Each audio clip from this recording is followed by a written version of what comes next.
Hi, I'm Michael Eisenstein with my friends from Guitar Center. We're at Market Recording in Los Angeles, and today we're checking out the Line 6 Catalyst CX100. I'm a guitar player based in Los Angeles. I produce music and I teach music. I have a band called Letters to Cleo that tours, and I've done time on the road with Melissa Etheridge and Lisa Loeb and Tonic and others. I think I have kind of a reputation of being a traditionalist, but I've actually been a serious Line 6 junkie from almost day one. I had the original pod, the PODxt, which was my savior when I first moved to Los Angeles, was doing a lot of song demos. I had the DL4 and MM4 on my board for years on the road. The M5 is one that I've been using up until recently when I got the HX and the HX Stomp. The HX Stomp is kind of my desert island pedal these days. It actually integrates great with this Catalyst amp.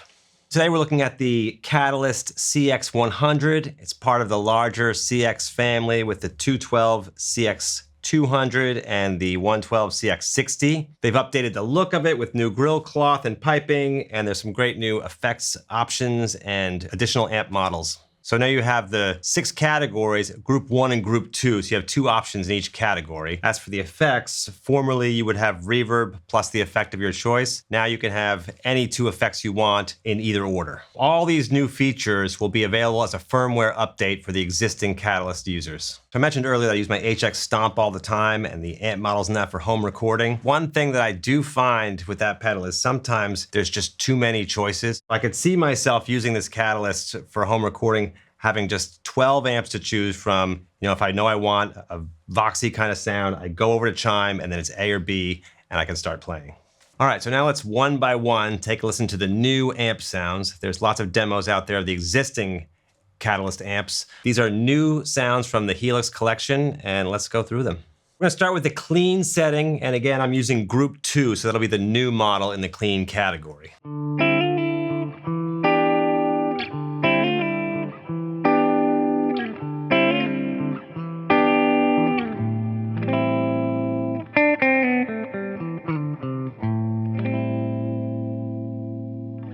That sounded great. Moving right along, I took that same clean sound, I re-EQ'd it, I turned up the bass and rolled off the high end a little bit. I added an analog delay and turned up the reverb.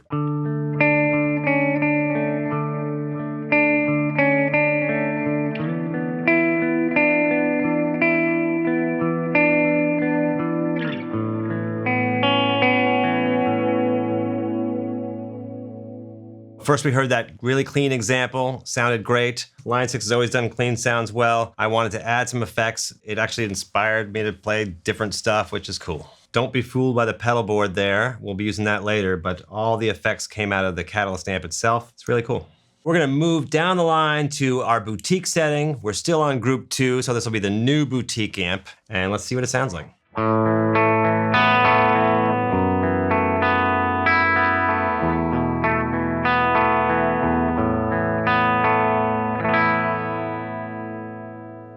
Still on that boutique sound, I've added some tremolo from the modulation section, turned up the spring reverb, and let's hear what that sounds like.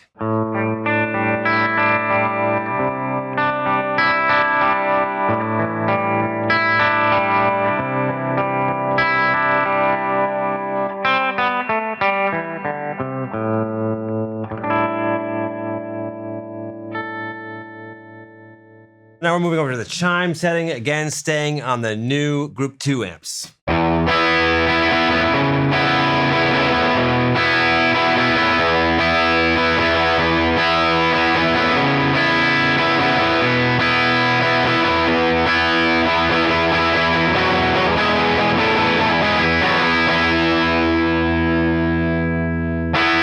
I have a lot of amps at my studio. I can't take them all to gigs, and I certainly don't have them all at home. This is a really impressive, versatile piece of gear that's gonna get you in the ballpark for almost any kind of amp you're gonna want. These gain levels of the first 3 settings, I would say kind of is the world that I live in the most, and I'm pretty impressed. I already like the old Group 1 sounds. Cool to always have an option of 2. All the Line 6 effects are great as usual. So far, pretty impressed. Moving right along, let's check out the Crunch amp and hear the new Group 2 Crunch sound.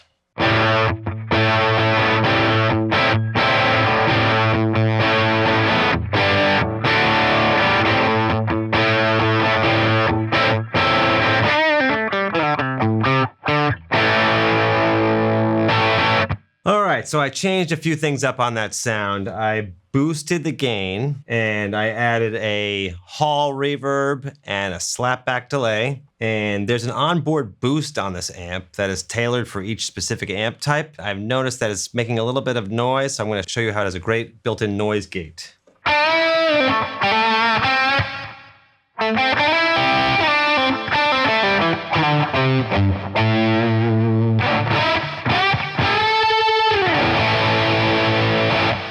I don't know exactly what they were modeling on this one, but it's straight up old school rock and roll, and that's kind of what inspired me to play.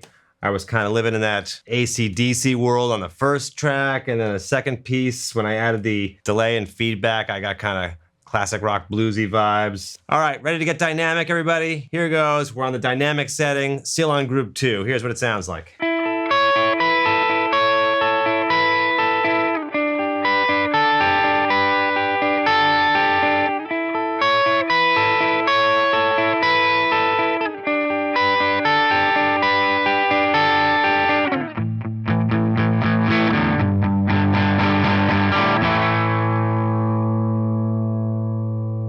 We're still on dynamic group 2. I've engaged the boost, and I've added a digital delay and some chamber reverb.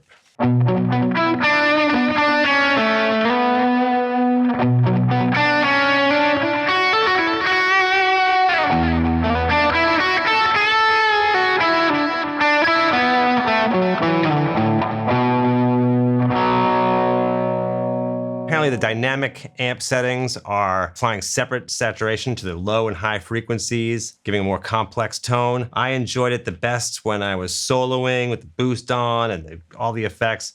Thought it was a really rich kind of singing tone. Okay, we're on the final option. This is high gain. We're still on group 2, and the sound is called Badonk. We're in drop D. I've engaged the noise gate, which is really showing its stuff with this high gain sound. Here's what it sounds like.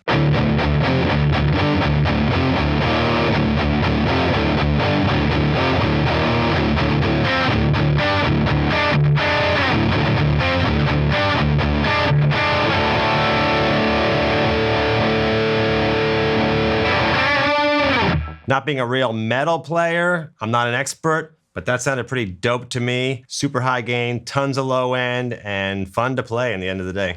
We're still on the high gain badonk sound. I added an octave divider onto the effects section, and here's what that sounds like.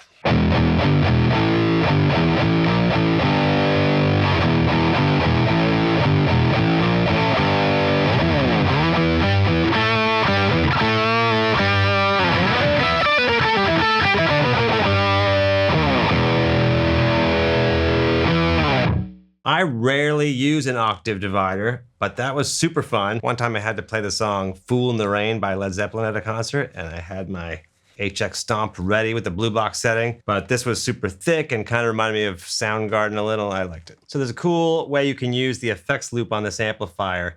If you're using modeler of any kind, I've got my HX Stomp here, but if you have a Helix or some other kind of modeler, you can use your sounds and effects from there, go into the return of the effects loop, throw a little switch on power amp in, and then you're ready to go with just the power amp from the Catalyst. I'm gonna play a little piece right now using one of my presets from my HX Stomp. All effects and amp sounds are from that, nothing from the Catalyst.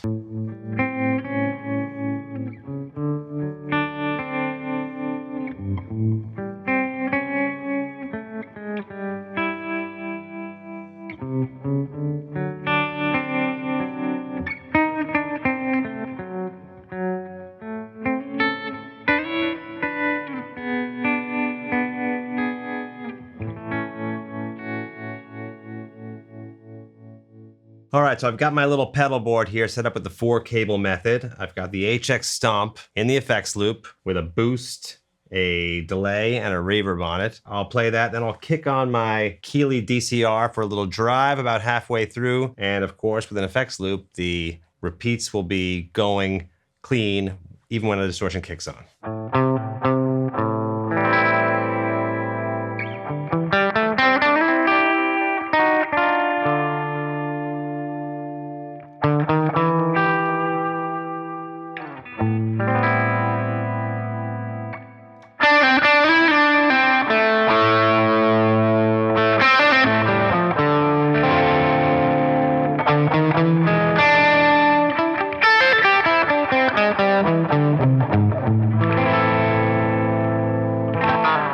The Line 6 Catalyst CX100, pretty great amp. I'm pretty impressed. Like all Line 6 stuff, I think it's really based mostly around how versatile it is. Anywhere from your bedroom to a concert stage, it would be great. I would personally probably use it with my HX Stomp going into the effects loop because I've already done so much work programming in that. On the effects, they'll default to reverbs and delays after the amps, before the power section, and filters and modulation before. But you can alter it to have any effect pre or post if you want. It's pretty easy. You've also got full MIDI control over anything on the top panel. So all your effects, all your settings. Lest I forget, there's an output power knob on the back to go from 100 to 50 down to half a watt. And I think for all the catalysts, it's like full power, half a watt. There's also a silent setting if you wanted to use headphones or you were doing recording. There's also Catalyst Edit software available for download on the Line 6 website. In there, you can adjust more parameters in there, especially on the effects section. You can also organize and save all the sounds you've done, and you can do that from your computer or your phone or your tablet. If you'd like to find out more about the Line 6 Catalyst CX100, go to guitarcenter.com, call one of their expert gear advisors, or drop by your local GC.